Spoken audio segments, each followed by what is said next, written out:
Tender काढण्यात आलं. महापौर निवासस्थान परिसरात जी काही कामं करायची आहेत ते टेंडर मागे घेण्याचे आदेश महापौरांनी दिले. त्यांचं असं म्हणणं आहे की महापौर बंगल्याअंतर्गत ही कामं होणार नाहीत, तर महापौर बंगला परिसर आणि झूमध्ये ही कामं होतात.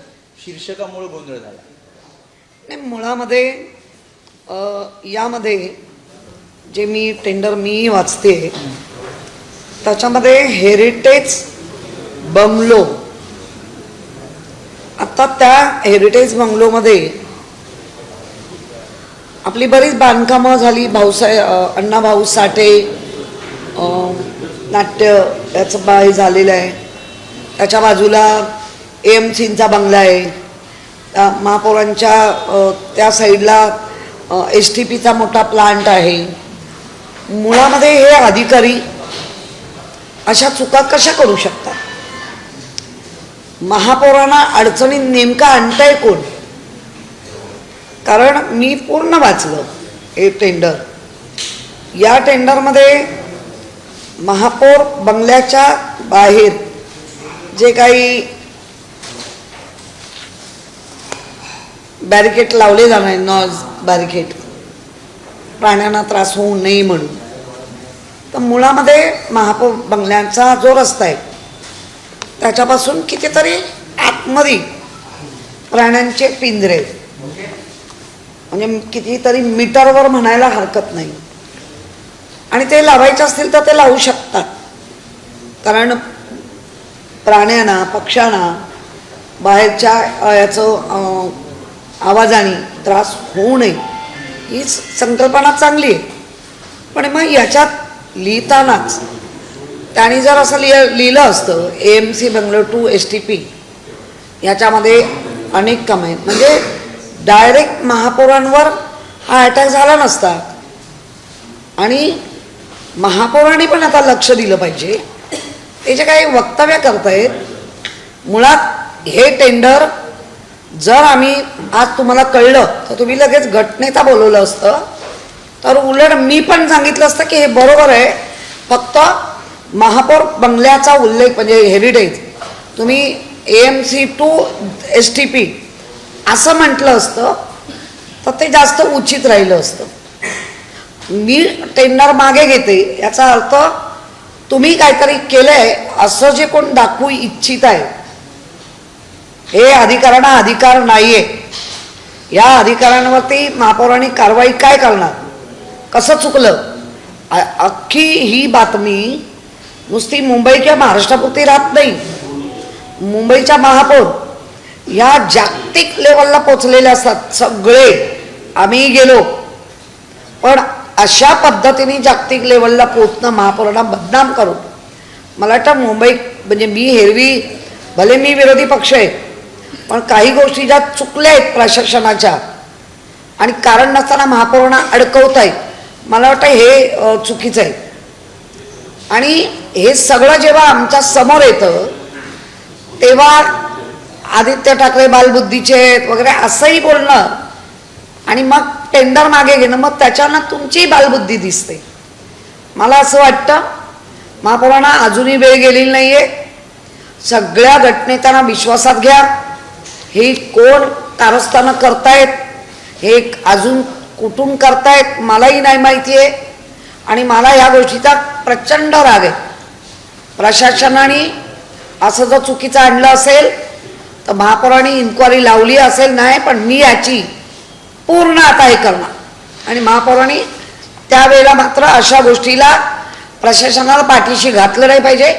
जेव्हा विरोधी म्हणून आम्ही आणू की हे प्रशासन चुकतंय, तर तुम्ही यांच्यावर काय कारवाई करणार, तर ते केली पाहिजे. मुळात मी महापौरांच्या स्वप्नात जाते किंवा महापौर माझ्या, हे विषयच नाही. आम्हाला कल्पना आहे 2.5 वर्षाची ती खुर्ची असते. आम्ही जेव्हा खुर्चीवरनं आलो त्यानंतर 4 वर्ष गेली, ती प्रशासकाच्या हातात होती. आणि मी कायम तुम्हाला महापौरांना सांगते की मॅडम, गेली 5 वर्ष तुम्ही महापालिकेत नव्हता, मधली 4 वर्ष तुम्ही नव्हता, समजून घ्या या प्रशासनाचे कारनामे, समजून घ्या तुम्हाला का अडचणीत आणतायत. हे रिअल सरळ महापौरांना अडचणीत आणणारच टेंडर कॉपी आहे आणि त्याच्यावर जर मग मीडियाने प्रश्न विचारले तर ते चुकीची नाही. आणि महापौरांनी आजच जेव्हा कळता क्षणी गट नेता घेतलं असतं तर आम्ही सगळे गटनेते तुमच्या पाठीशी उभं राहिलो असतो आणि हे टेंडर जरी चुकीचं असलं तरी मागे घेतलं नाही पाहिजे होतं. हेड चुकला असेल मागे का घेतला? आम्ही आहोत ना तुमच्या पाठीशी. कितींदा सांगायचं, ओरडून ओरडून सांगतोय. तर त्यांना असं वाटतं आम्ही महापौरांची स्वप्न बघतोय. ही 5 वर्ष आम्ही स्वप्न बघत नाहीये. आम्हाला लोकशाहीची कल्पना आहे आणि लोकशाहीत काही असे चमत्कार होत नाही जे आत्ता झालेत, पुढे होणार नाहीत ते चमत्कार, हे आम्हालाही माहिती आहे. त्यामुळे आम्हाला स्वप्न पडण्याचा प्रश्नच येत नाही. ज्या खुर्चीत बसवलं आहे त्या खुर्चीला आम्ही न्याय देतात. कोणा अन्याय पण होऊ नये. मग त्या महापौर का असे ना, त्यांच्यावर पण अन्याय नाही झाला पाहिजे. महापौरांच्या प्रत्येक कृतीला आपण प्रत्येक वेळा जर प्रशासन चुकीचं ठरवेल तर महापौरांच्या पाठीशी आम्ही आहोत. हे असं टेंडर आणून प्रचंड महापौरांना अडचणीत आणलं आहे आणि महापौरांनी मी टेंडरच मागे घ्यायला लावते हा जो निर्देश दिला त्यामुळे अधिक महापौरांच्या अडचणी वाढतील असं मला आता ह्याच्यावरनं दिसत आहे. पण ताई हे टेंडर बघितल्यानंतर याच्यातली बहुतांश कामं ही महापौर बंगल्याशी संबंधित असावीत असा संशय निर्माण होतोय. महापौरांना याची कल्पना होती की अधिकारी जाणून तुम्ही ते करतायत असं तुम्ही म्हणताय, तर अशा अधिकाऱ्यांची चौकशी व्हायला हवी. नाही, मी पुन्हा एकदा रिपीट करते. हा पूर्ण टेंडर वाचलं आणि खरंच आहे महापौरांच्या बंगल्या, पण नुसता महापौरांचा बंगला नाही आहे. त्याच्या बाजूला नाटक आहे, थिएटर आहे. त्याच्या बाजूला एमसीचा बंगला आहे. त्याच्या बाजूला STPचा आहे. त्याच्या बाजूला एक मोठं एक बिल्डरची इमारत बनते आहे. काय कोण कोणाशी कनेक्ट आहे जे काय ठोका मग महापौरांवर. मला वाटतं पूर्ण बॅरिकेड लावण्यामध्ये पण संशय नक्की आहे, पण तो महापौरांवर नाही. जर महापौर म्हणतात याच्यातली मला माहिती नाही तर मग महापौर या गोष्टीची काय करणार आहेत, कशी इन्क्वायरी करणार आहेत, का अख्खं बॅरिकेड लागणार आहे ओन्ली महापौर बंगल्याला नाही. विचार करा, त्याच्या बाजूला जे बांधकाम चाललंय फार उंची लोक तिथे राहायला येणार आहेत. हा संशय मला पूर्ण येतोय आणि हा संशय संपूर्ण अधिकारी याच्यात मिळालेले आहेत आणि अधिकारी काहीतरी गडबड करतायत आणि त्या गडबडीत अधिकाऱ्यांना कोण मदत करताय, आमच्या असलेल्या संपूर्ण बसलेल्या नगरसेवकांच्या मधला अधिकाऱ्यांनी कोण मदत करताय की आणा महापौरांना अडचणीत. हे बरोबर नाही. भले त्या भाजपाच्या असूनही मी सांगेन की हे कोणासाठी नक्की काय काम होत आहे. आणि ते महापौरांनी जर मागितलं असेल नॉईज हे नको म्हणून तर आम्ही दोघं राहून गेलोय, आवाज येतच नाही. पण प्राणी पक्ष्यांसाठी मागितलंय आणि तुम्ही केलंय हे प्रशासनाचं आहे. आणि त्याच्यात हेरिटेज बंगलो टाकल्यामुळे हा जो काही समज आणि त्याच्या महापौराने अधिक एक मोठी चूक केली. पाठीच घ्यायला नाही पाहिजे होतं, गटनेत्याला लगेच बोलवायचं होतं. असे जेव्हा टेंडरच्या गोष्टी येतात तेव्हा माझ्यासारख्या महापौरांनी पण मी त्यावेळेला लगेच गटनेता घ्यायची आणि त्याच्या विचारायची ह्याच्यात माझं काय चुकलंय किंवा आपण कसं एकमेकाला सपोर्ट करू आणि ते आपोआप सगळं बरोबर होत होते. असे कितीतरी अधिकारी आजही आहेत, त्यांना ते माहिती आहे. आपल्याला मुंबईचं चांगलं करायचं आहे, पण ते मुंबईचं चांगलं करत असताना प्रशासनाच्या माध्यमातून तिथे चाललेल्या बिल्डिंगला मदत व्हावी का, कारण उची लोक राहायला येणार. त्यानंतर आयुक्तांचा बंगला आहे AMCचा, त्यानंतर जे थिएटर आहे त्याच्यात महापौरांचा बंगला आहे, तो परिसरात हेरिटेज आहे.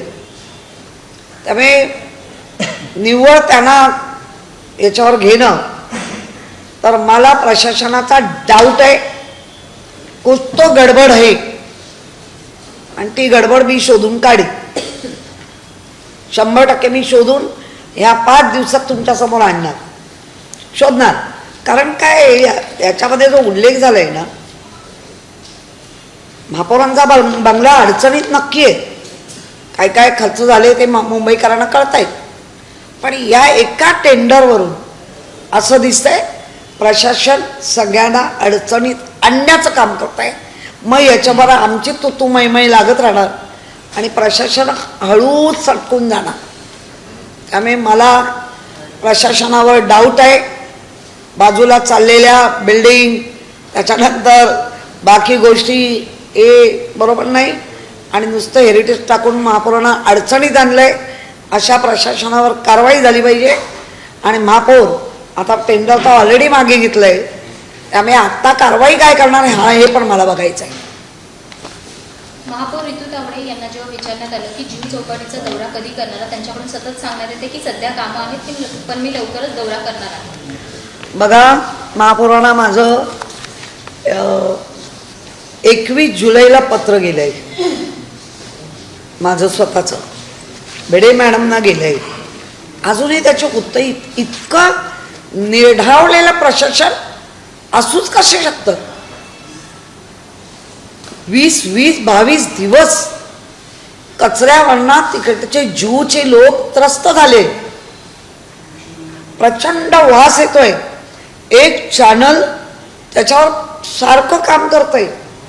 यांना भीती म्हणून राहिलीच नाही काय? भीती तर नाही, जबाबदारी पण नाही.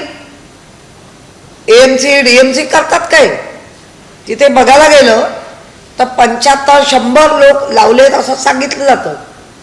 पण अगदी त्या रमाडा हॉटेलपासून जर आपण आलो आणि मोजत आलो तर 100 काय 25 पण मिळत नाही. काय अंदाधुंदी कारभार चाललाय.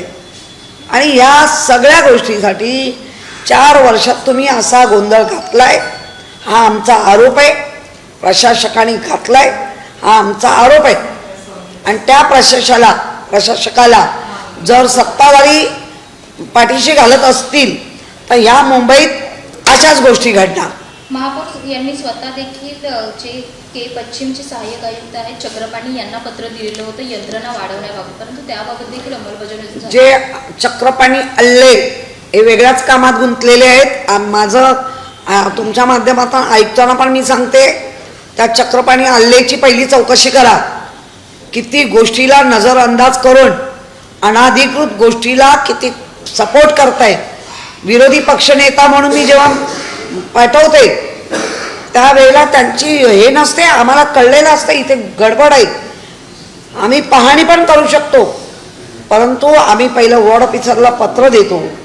त्या पत्राची दखल घेणार नाही अशा वॉर्ड ऑफिसर का ठेवले पाहिजे या महापालिकेत, असा प्रश्न आता लोक विचारत आहेत.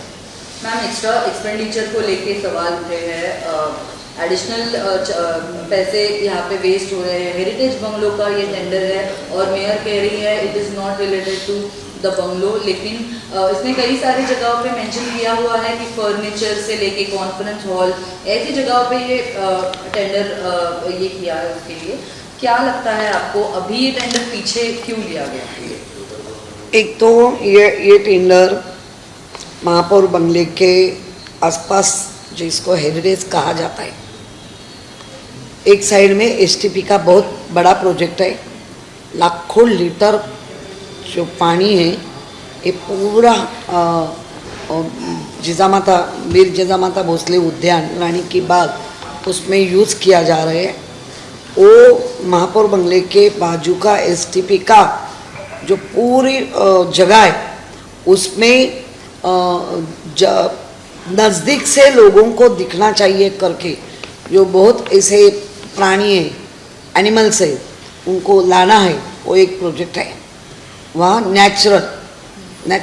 नेचुरलिटी में वो रहेंगे.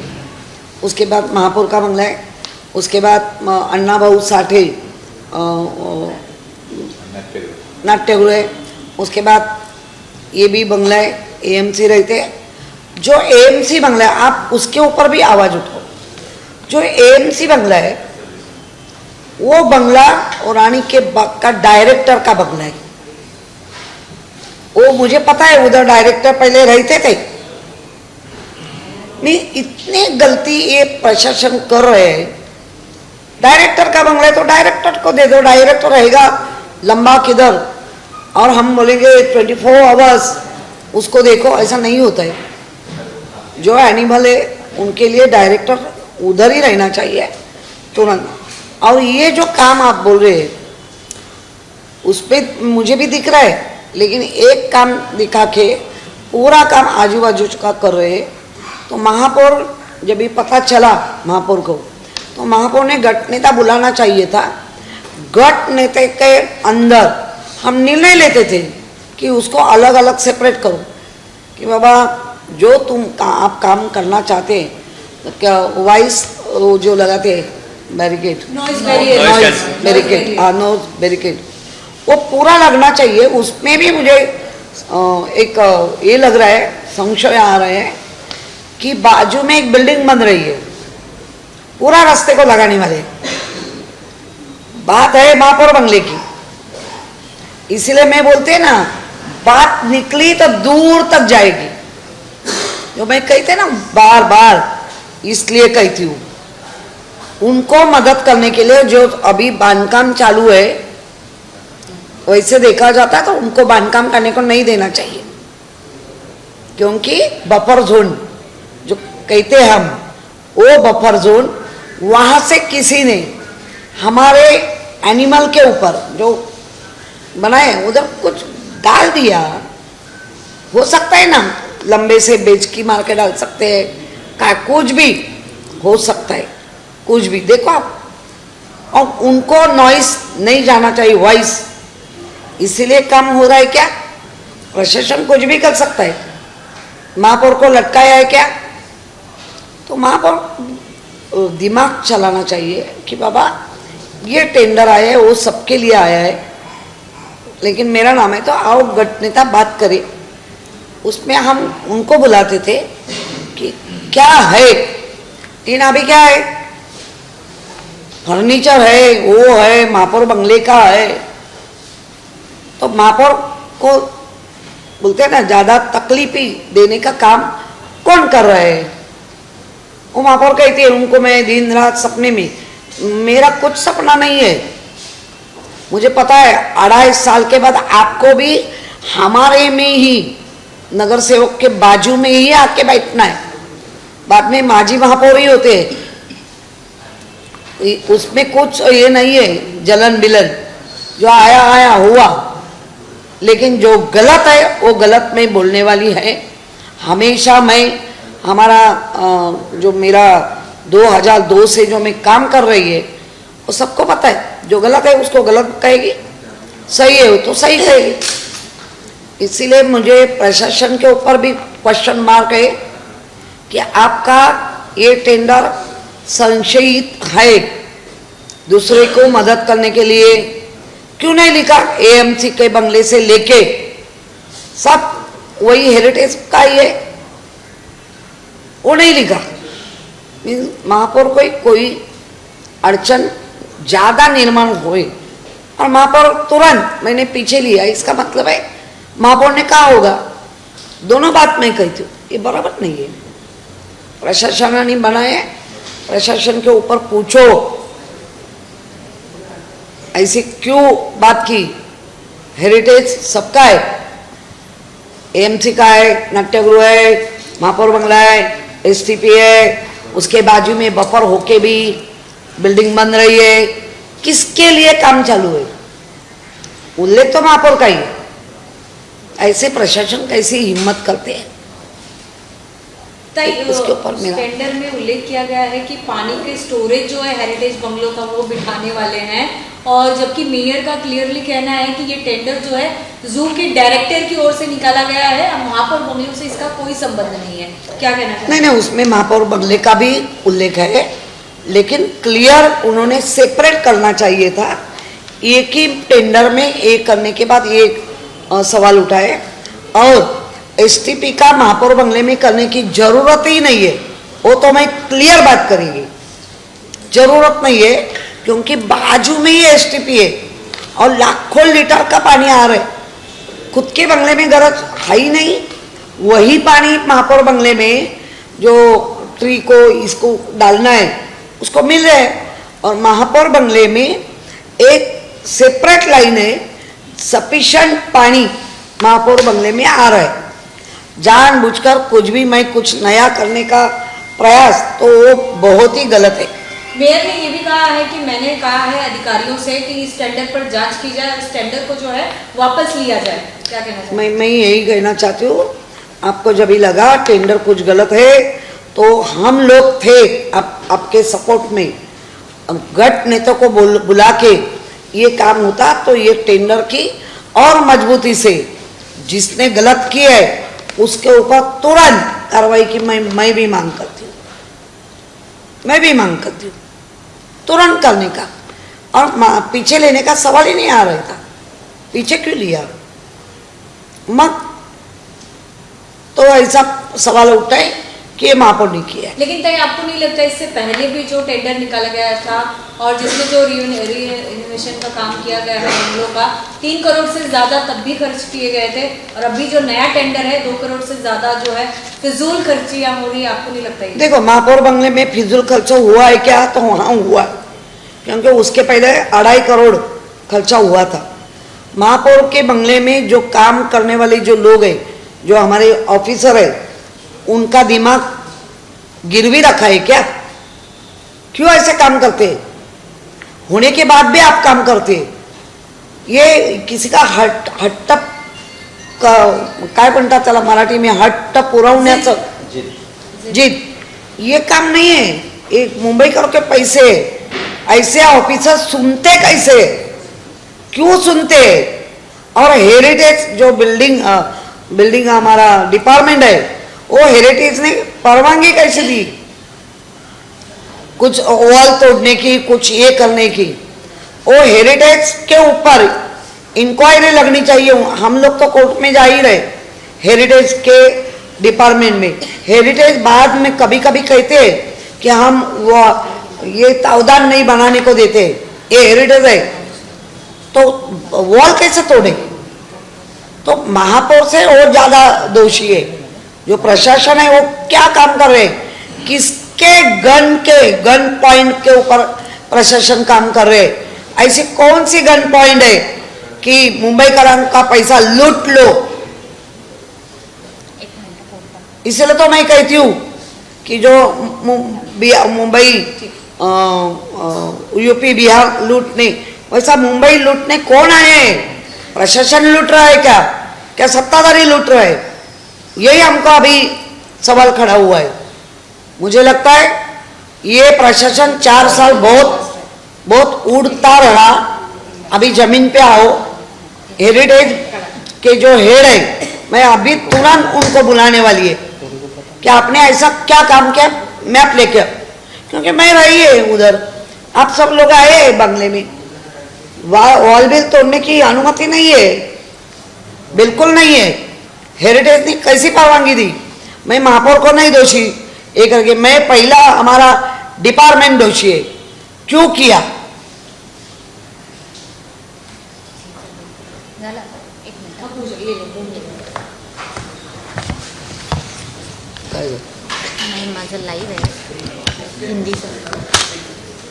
ओके, कई एक लास्ट क्वेश्चन, ये आप जो है इस टेंडर को कैंसिल कराने की मांग करेगी? क्योंकि मेयर ने तो कह दिया है, मैं इसे नहीं, मेयर का ओवर रूल मैं नहीं करेगी जी ये ओवर रूल होता है, नियम से मैं भी चलती है। जी और मैं ऐसी मांग नहीं करेगी कि ये टेंडर वापस, मेयर ने कहा है कि ये कैंसिल होगा, तो ओवर रूल तो मैं करेगी नहीं। लेकिन मैं इनकी खुद इंक्वायरी करेगी। और मुझे अभी अश्विनी भेड़े मैम या मैं आगे जाएगी, आगे में नहीं तो मैं कोर्ट में जाएगी, लेकिन उसके अभी पीछे में लगने वाली है। और आणखीन एक तुम्हाला गोष्ट सांगायची सर, इकडे एज्युकेशनमध्ये जरा प्रचंड जो काही गोंधळ आहेच, पण एज्युकेशनमध्ये काही ठिकाणी आम्हाला मदत करावी त्यांच्यासाठी असं वाटतंय। तर आता इथे अंकित, सायली, सुनील प्रभू हे आपल्याला त्याच्याबद्दलची पूर्ण माहिती देतील आणि हा प्रस्ताव चांगला आहे, तो मुंबईकरांना कळलाच पाहिजे।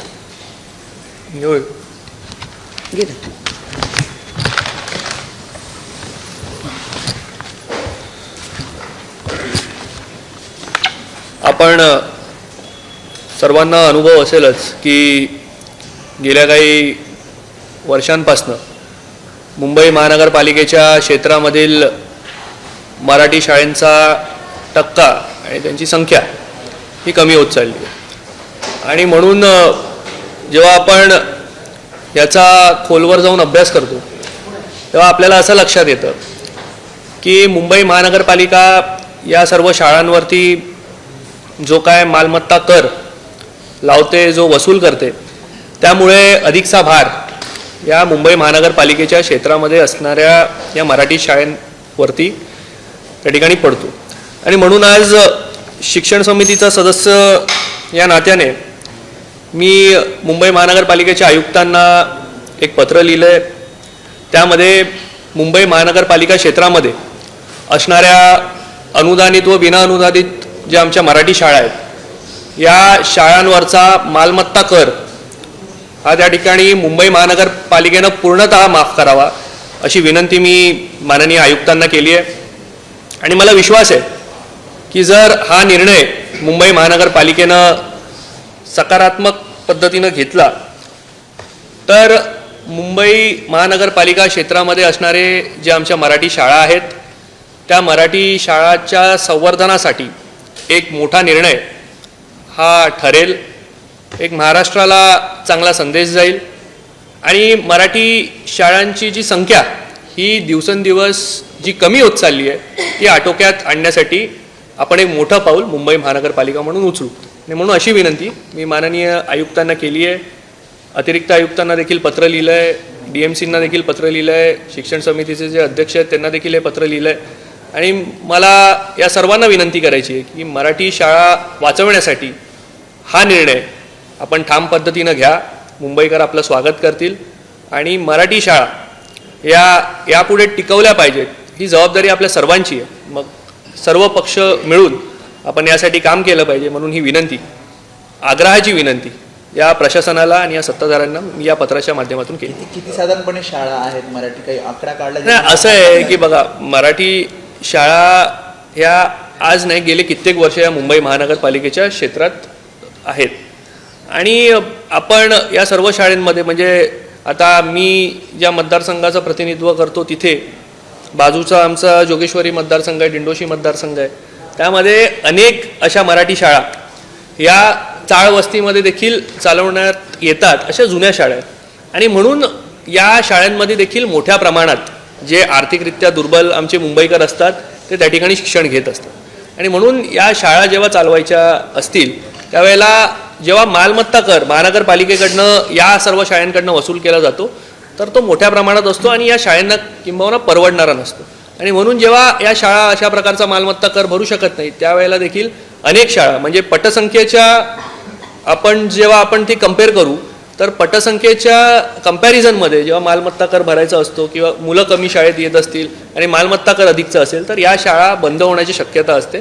आणि म्हणून जर महानगरपालिकेनं मालमत्ता करावरलाच माफ केलं तर मला असं वाटतं पटसंख्या जरी कमी असली, जी आता सध्या आपल्याला थोडी मराठी शाळांमध्ये पाहायला मिळते, तरी या मराठी शाळा सुरू राहतील आणि एक नव्या उमेदीनं मराठी शाळा पुन्हा एकदा पूर्ण वर्गखोल्या त्या शाळेंमधल्या भरतील या अपेक्षेनं ही मी विनंती केली. प्रत्येक शाळेचा वेगळा असतो. बघा, असं आहे की त्यामध्ये मी पत्रामध्ये असंही नमूद केलं आहे की अनेक मराठी शाळा आहेत ज्या मोठ्या, म्हणजे त्यांचा स्क्वेअर फीट एरिया मोठा देखील असतो. अनेक ठिकाणी ह्या शाळा भाड्या तत्वावरती काही लग्न समारंभांना किंवा या सगळ्या गोष्टींसाठी देखील हॉल वगैरे देत असतात. पण त्यामध्ये प्रामुख्यानं ज्या वर्गखोल्या आहेत, जे ग्रंथालय आहेत, जे प्रयोगशाळा आहेत आणि शिक्षकांना बसण्यासाठी जे काय आपण खोल्या म्हणतो त्या आहेत, त्याच्यावरती तरी विशेषतः या शाळांमध्ये आपण मालमत्ता कर माफ करावा. त्याचा काउंट जेव्हा आपण घ्याल तर या सर्व खोल्या त्यामधून वगळाव्यात अशी विनंती मी या पत्रात केली. पालिका प्रशासनाकडून सांगण्यात येतं जेल बोर्डवरती 43 कोटी आणि दुसरीकडे विद्यार्थ्यांना शाळेत देखील मिळाले. असं आहे की आम्ही शिक्षण समितीमध्ये गेल्या वेळेला होतो तेव्हा आम्हाला जे प्रशासनानं उत्तर दिलं ते अतिशय धक्कादायक होतं. कारण आम्ही वारंवार मागणी करतो आहे की तुम्ही जेम पोर्टलवरती जर जाणार होता 4 वर्ष प्रशासनाकडेच होतं ना महानगरपालिका. आणि आज प्रशासन म्हणतं आहे की जेम पोर्टलवरती गेल्यामुळे की फारसा काय मोठा फरक पडला आहे. तर आपल्याला जेम पोर्टल आणायचं होतं तर 4 वर्षापूर्वी आणायचं होतं जेव्हा प्रशासनाच्या हातात गेलं. आज मुलांना जेम पोर्टलवरती तुम्ही उशिरा जायचा निर्णय घेतला म्हणून भोगावं लागतं. आणि म्हणून गेल्या महिन्याभरात जे काही मुलांना मिळायला पाहिजे होतं, म्हणजे जून महिन्यात ही जी सामग्री मिळाली पाहिजे होती ती अजून मिळालेली नाही. आणि ह्याची अकाउंटेबिलिटी कोण घेणार आहे? सगळे हात वर करतात, सगळे म्हणतात पुढच्या वर्षापासून मिळणार आहे. आम्ही वारंवार प्रशासनाला विचारतोय की 43 कोटी तुम्ही वाचवले असाल तर जरी स्वागत केलं तरी मुलांपर्यंत जरी सामान लेट पोचतंय ना. ज्यासाठी तुम्ही केला होता अट्टहास तेच मुलांपर्यंत व्यवस्थित वेळेत पोचत नाही आहे, तर 43 कोटी वाचून तुम्ही मिळवणार काय आहात?